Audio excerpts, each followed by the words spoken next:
ආයිබෝවන් අද මං ඔයාලට පෙන්වන්න යන්නේ තවත් ඉතාම අග්‍රගණ්‍ය ආකාරයට සකස් කරගත්ත පෝර ටිකක් කොම්පෝස්ට් පොහොර කිසිම අපහසුතාවයකින් තොරව එලින්ම ශාක ද්‍රව්‍ය භාවිතයෙන් පමණක් නිෂ්පාදනය කරගන්න කොම්පෝස්ට් පොහොර තමයි මේ තියෙන්නේ. දැන් මේ ටික දාලා මාස 10ක් වගේ කාලයක් වෙනවා. මේ විදිහට අදේ පෝර ටික ලස්සනට හැදිලා තියෙනවා. කිසිම අපහසුතාවයක් නැතුව නිර්මාණය කරගන්න පුළුවන් වසවිස වලින් තොර නියම කාබනික පොහොර.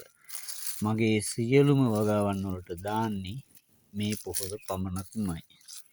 එතකොට මේවයි කඩදාසි දිරාපත් වෙලා විවිධ දේවල් කිසි දෙයක් අන්තර්ගත වෙන්නේ නැහැ. ඔක්කොම විශේෂයෙන් මෙතන කෙසෙල් ගසේ පස් පංගුවම අන්තර්ගත වෙන එක විශේෂයෙන්ම සඳහන් කරන්න ඕනි.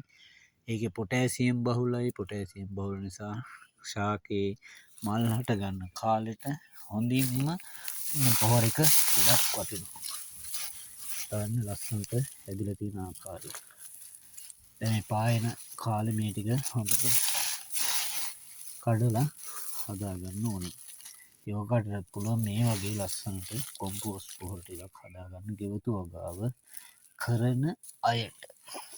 ඊට තමයි කොම්පෝස්ට් පොහොර ටික හදාගන්න ඕනේ.